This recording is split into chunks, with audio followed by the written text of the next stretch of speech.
Hello amateur professionals, Weber here with my very first video blog of my series entitled Not an Illustrator.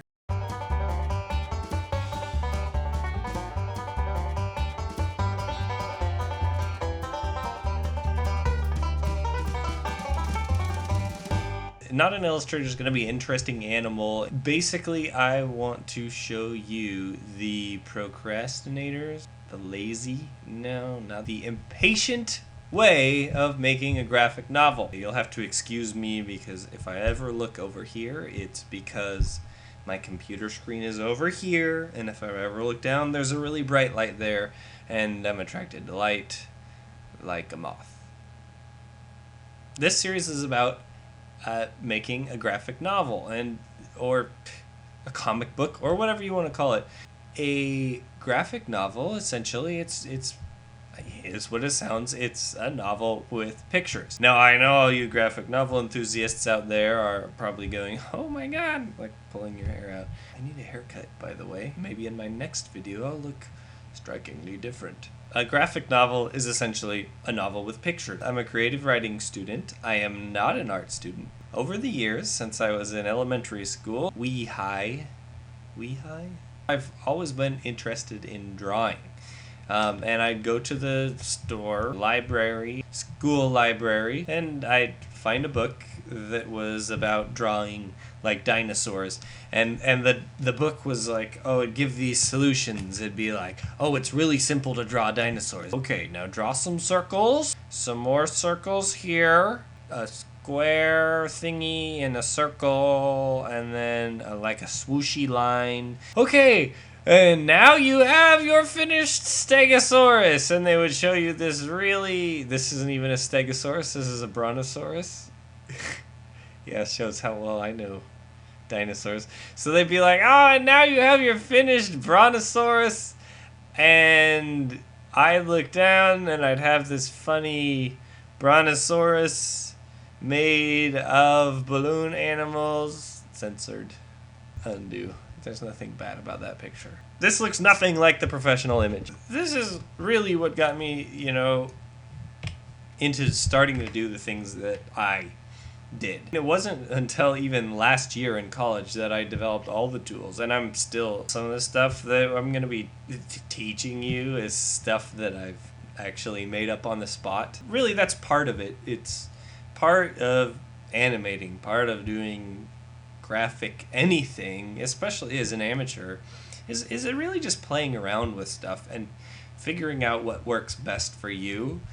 So this is stuff that I've basically since I was a kid, I figured out works best for me, and I'd like to share it with some people because I feel like, there's a lot of things out there that people say, oh, I can't do that, or there's no way, I'm not good enough or whatever. But like, honestly, there's no reason why you shouldn't try to do something like this. Look at something like Rage Comics, which is like, I think the internet people would call it uber popular. I mean, it's basically a bunch of scribbles. A couple of the images are somewhat artistic. It's probably not going in some art gallery for millions of dollars. There is a series of someone doing scribbles on paint or something.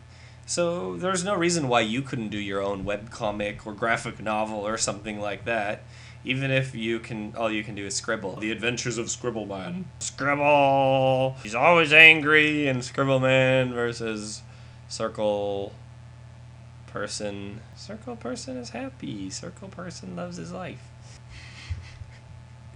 Stupid. Scribble Man and Circle Person.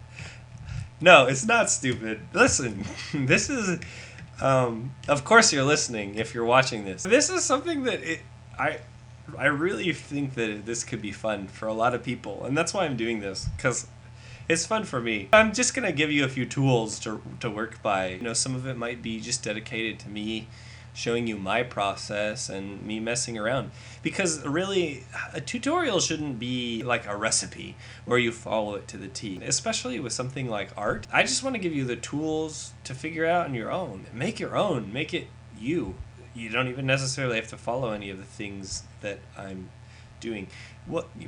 If you're watching this, you probably want to, but you don't have to follow it to the T. Today I just wanted to do a quick intro with you. I'm Weber, I'm a creative writer, and I enjoy animating. But I'm not an animator. I do animate, so maybe I am an animator. I don't know the legal side of that. So I'm just going to show you the tools that I use here. What you've seen me drawing on so far, it's a program. This is Flash here. This is my Google sidebar, and that should probably be off. I'll be using also Adobe Photoshop, which is not open right now because my computer is not necessarily a dinosaur. It's not slow, but it's not fast.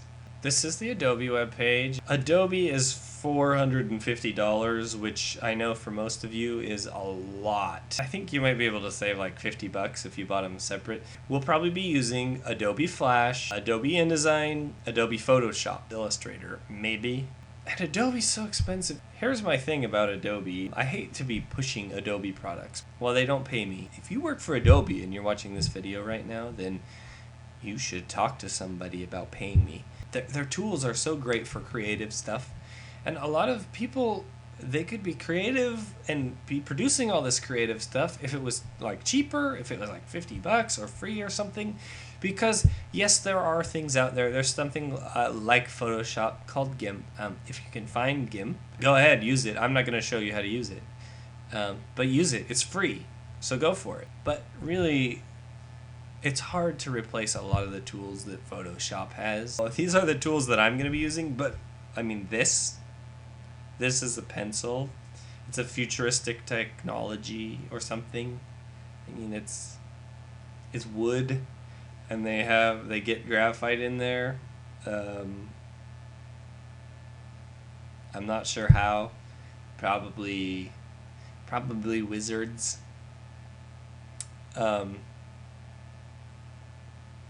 Yeah, so that's a pencil. You can use that. You can also use pens, Sharpies. These are cheap. These are about $440 cheaper than Adobe. So, by all means, please use those. All of the techniques I'm going to be showing you can pretty much be done using a pencil and a pen. So the techniques I'm going to be showing you are not going to teach you how to be a professional illustrator, like I said before. You're not going to write the next bone, which is upside down.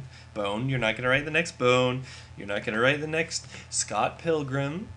And if you haven't read these yet, go out, buy them, read them right away, because they're amazing. Scott Pilgrim has a movie, and it's quite good. So you're not going to make those. Those are really great artists who went to school. They probably went to art school. If you really want to do something like that and be a professional illustrator or something, do not hesitate to look into art school. There's government funding and all that stuff, scholarships. You can go, follow your dreams. Follow your dreams. School is never a waste of money. I don't know how to say it any other way. School is never a waste of money. That's how I would say it. Yes. So do it if you're really serious. If you're someone like me who's really just a hobbyist, which is what I'm teaching you, how to hobby stuff. If you're like me, then you can do it this way. So a couple other my tools of my trade, my computer, obviously. This is a mouse, a laser wireless mouse. I find it works well for mousey sort of things. If you don't have a mouse or don't know what a mouse is, or computer, I'd be confused at how you're watching this right now if you don't have a computer or a mouse. This final tool here that I like to show you, this is my very beautiful and very lovely Wacom tablet. I don't mind pandering Wacom products. There are other tablets out there that are knockoff of Wacoms, and they suck a lot, and I would not buy them. Buy from Wacom. They're an amazing company. The one that I bought here, I bought it several years back when I was in Miami. Why was I in Miami? Because I'm a spy. I bought it a while back. I splurged. I spent the money on the $200 one to replace my crappy knockoff, and I love it. I've been using it ever since. And I think they sell cheap ones for like under $100 maybe, or around that price point. A mouse can be hard to draw with, so I would go for the tablet. They also sell some cool ones with like you draw directly on the screen, but I'm not Burt Reynolds or something, so I can't afford that. Why did my mind go to Burt Reynolds? Yeah, I think that's pretty much it for my vlog tutorial. So this is just basically a quick welcome, showing you the tools of the trade, and in my next video we'll probably be going a little bit over character creation, namely faces, just basically the start. So I'll see you later, hopefully, and yeah, nice to have you here. Nice to finally start off on this thing.